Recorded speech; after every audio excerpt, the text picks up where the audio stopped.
Resemblance with us? No, it's a totally different game as well. Definitely not in the comparison level of my career.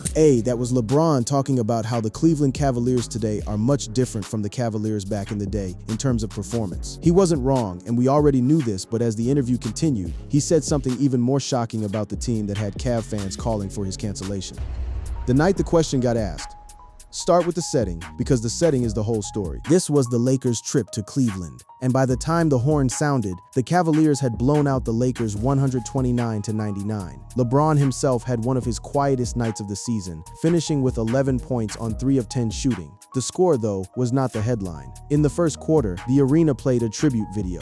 It ran his 2007 highlight against Detroit, the 25 straight points as a 22-year-old, the run to his first finals. That night, the Cavaliers even wore throwbacks in the same style he'd worn in that Pistons win nearly 2 decades earlier. And working the broadcast table for the game was Richard Jefferson, his teammate on the 2016 championship squad, now an analyst while LeBron is still on the floor. LeBron got emotional on camera, and that reaction set the tone for everything he said afterward at the podium. He addressed the RJ of it all directly, calling it hard to process that a guy he won a ring with a decade ago is now in a suit talking about him. It's kind of crazy that I'm watching my teammate that I won a championship from 10 years ago. The first thing reporters wanted to know was whether he thought this could be his last game in Cleveland. He is in his 23rd season.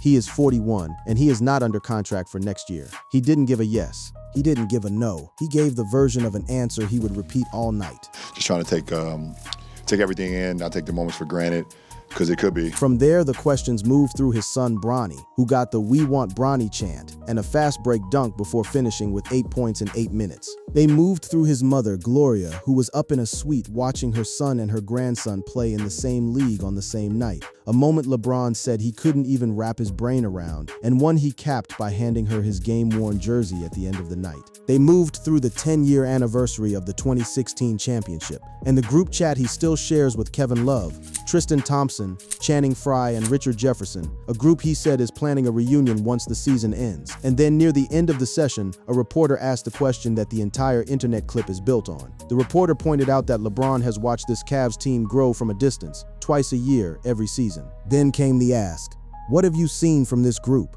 And do you see any resemblance between what they're building and what you did here in your 11 years in Cleveland? That is the pivot. That is the what we all thought about the Cavs question, delivered straight to the one man whose Cleveland resume every version of this team gets measured against. Whatever LeBron said next was always going to be turned into a headline. The only question was, which headline? So before we play his answer, we have to be clear about what we all thought even means, because you can't judge whether he confirmed a take until you know exactly what the take is. What we all thought actually was. Here's the thing the title is leaning on, and it is very real. There is a specific, well-earned reputation hanging over this Cavaliers core, and it did not come from nowhere. Rewind one season, the 2024-25 Cavaliers were a monster on paper. They went 64-18, grabbed the #1 seed in the East, and stacked winning streaks of 16, 15, and 12 games. Donovan Mitchell was an all-NBA guard. Evan Mobley won Defensive Player of the Year. Kenny Atkinson won Coach of the Year, and the offense was the most efficient in the league. Everything about the regular season screamed contender. This was supposed to be the year the core arrived. Then the playoffs happened. Cleveland swept Miami in round 1 and looked untouchable doing it. And then the Indiana Pacers walked in and took them apart. Indiana eliminated the top-seeded Cavs 4-1 in the second round, running them off their own floor, winning games in Cleveland the Cavs were supposed to own. A team that shot the lights out all year suddenly couldn't hit water from a boat, dropping to under 30% from 3 across the series. Sit with how strange that was. This was a group that lost all 3 home games in that series and blew double-digit leads in games they had firmly in hand. The defense that carried them all year got shredded. Indiana poured in at least 120 points in 3 of the 5 games. A machine that looked bulletproof in April simply stopped working the moment a hungrier, deeper team turned up the physicality and refused to let up. The number that branded them lives here. Of all the teams in NBA history to win at least 64 games, Cleveland became only the 4th to fail to even reach a conference finals. 4th ever. That is not a footnote. That is a scarlet letter. Donovan Mitchell walked out of that series and used one word to describe how he felt. Embarrassed, then went back into the Arena Bowl just to face the fans he felt he'd let down, telling the crowd the whole world was about to write them off. And that is when the label calcified across the entire basketball conversation. The question written on the wall of the NBA that summer was blunt. Is it fair to call the Cavs a regular season team that just can't deliver when it matters? The old doubts about the roster came roaring back. Is the Mitchell Garland backcourt too small? Can Mobley and Jarrett Allen really share the floor at winning time?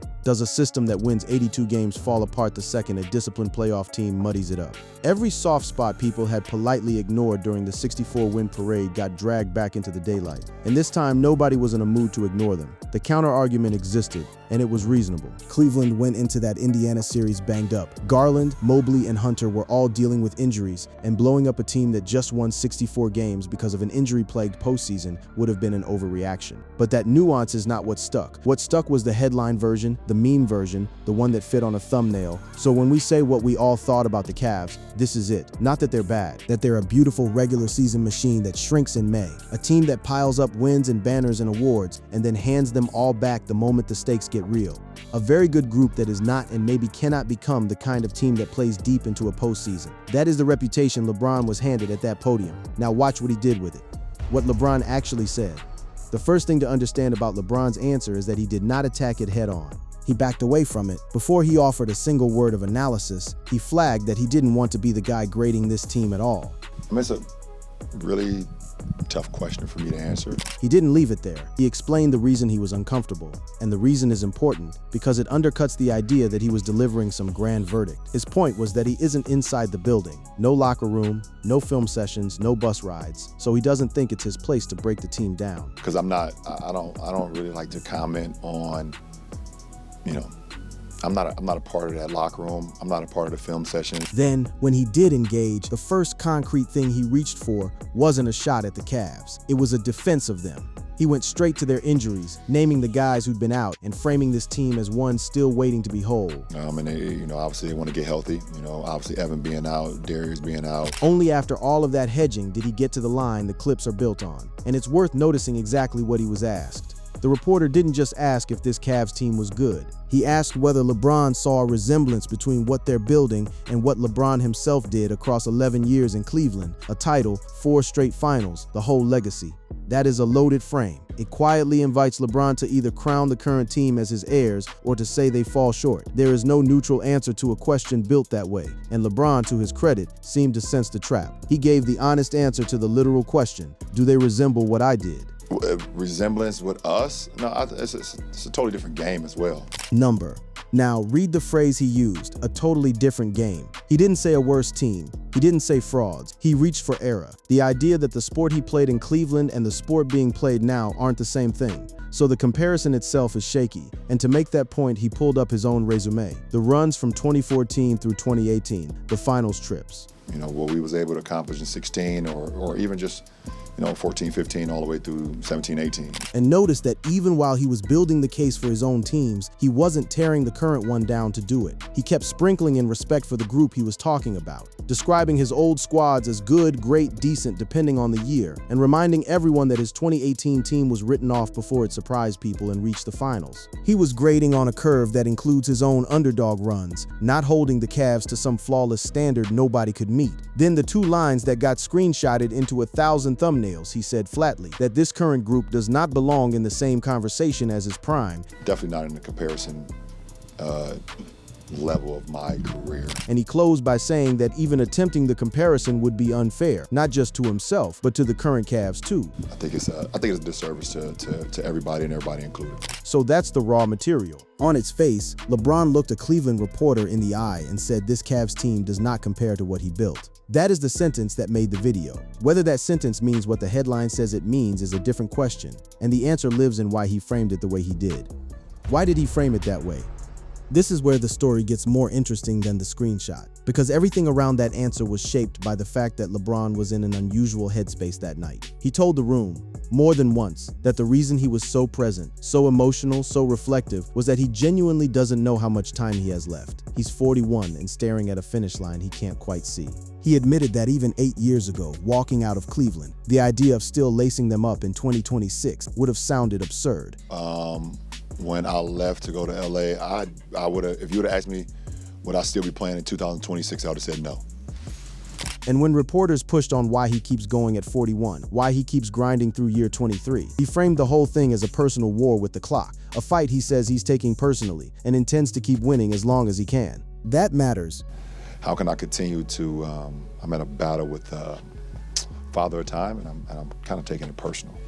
Because a man weighing the end of his own career is a man who is going to talk about his career in monument terms. When LeBron reached for the 2016 title and the 8 straight finals, he wasn't ranking the current Cavs against a random benchmark. He was measuring them against the single greatest era of his basketball life, a bar almost no team in the sport would clear. Held up against a finals every year juggernaut, of course there's no resemblance. That's less an insult to Cleveland than it is a statement about how absurd his own peak was. Then layer the injuries back on top. The first substantive thing out of his mouth was that the Cavs were shorthanded. Mobley out, Garland out. He wasn't measuring them at full strength. He was in a way giving them an asterisk on their own behalf. The same asterisk Cleveland fans were begging people to remember after the Pacers series, when Garland, Mobley, and DeAndre Hunter were all hurt. And remember the context of this exact season. This wasn't even the same Cavs team by the time spring came around. A week after this game, Cleveland traded Darius Garland to the Clippers for James Harden and reshaped the whole backcourt, a move designed to fix the exact spacing and shot creation problems the Pacers had exposed, putting a full-time playmaker next to Mitchell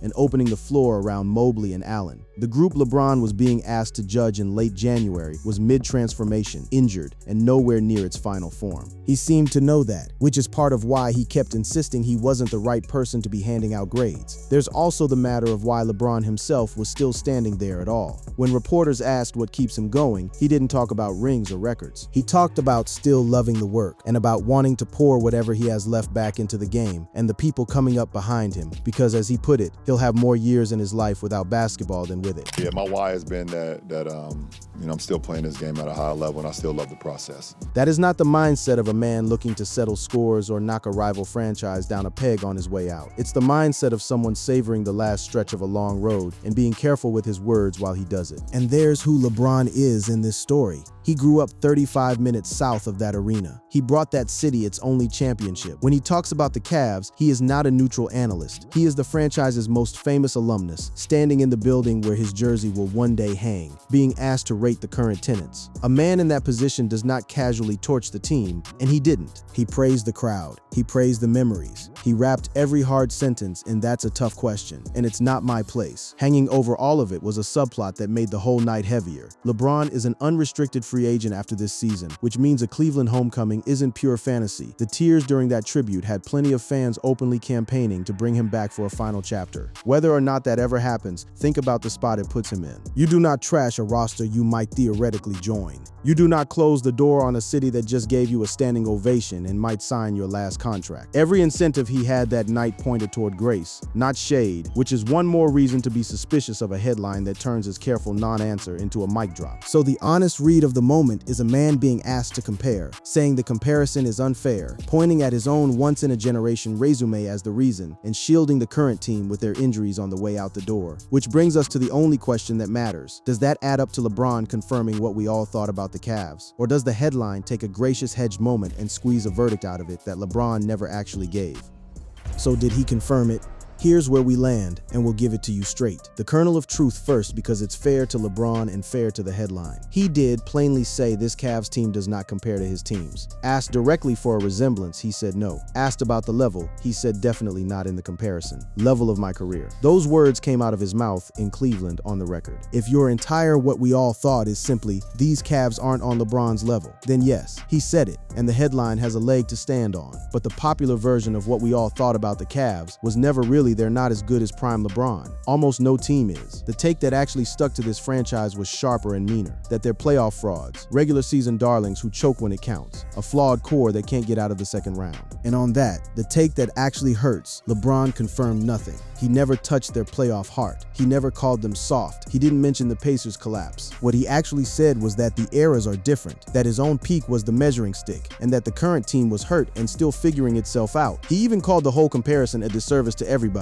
That is not a man co-signing the fraud's narrative. That is a man politely refusing to play the game. The question was inviting him to play. So the headline does what a lot of these headlines do. It takes the softest, most hedged version of a hard sentence and staples it to the harshest possible fan take, hoping you won't notice they aren't the same thing. LeBron confirming we're a different era than your title team is worlds away from LeBron confirming you'll always choke in the playoffs. The clip earns the first, the title is selling you the second, and it's worth being honest about the game he was playing at that podium, because it cuts both ways. A cynic could say LeBron was being politically careful, that of course the most scrutinized alumnus in franchise history isn't going to torch the current team in their own arena, so his hedging tells you nothing. Fair enough, but that's exactly the point. When a man refuses to sign the verdict, you can't hold up his refusal as if it were the signature. He wouldn't compare them is not the same headline as he confirmed they're frauds, no matter how badly the thumbnail wants it to be. And there's a punchline the timeline hands us, because this interview was in January and the season kept going. This exact Cavs team, the one people had written off as a regular season mirage, the one LeBron declined to compare to his own, went on to do something that group had never done. First, they survived a first-round series. Then they ran into a top-seeded Detroit team in the second round and immediately fell behind 0-2. The exact spot where the here we go again narrative writes itself. Instead of folding, they clawed all the way back to win that series in 7. Cleveland reached the Eastern Conference Finals for the first time since 2018, and the first time in the entire post-1992 era without LeBron James on their roster. Read that again.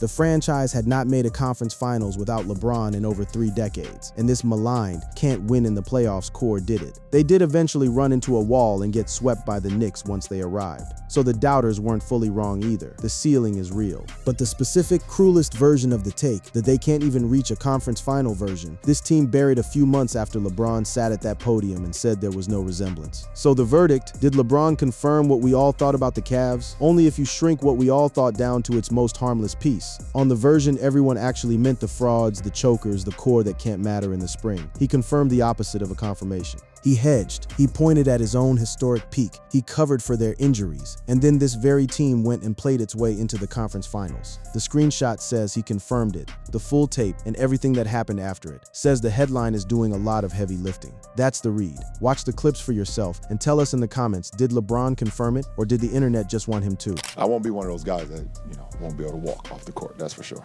Thanks for watching. Check out other cards on the screen.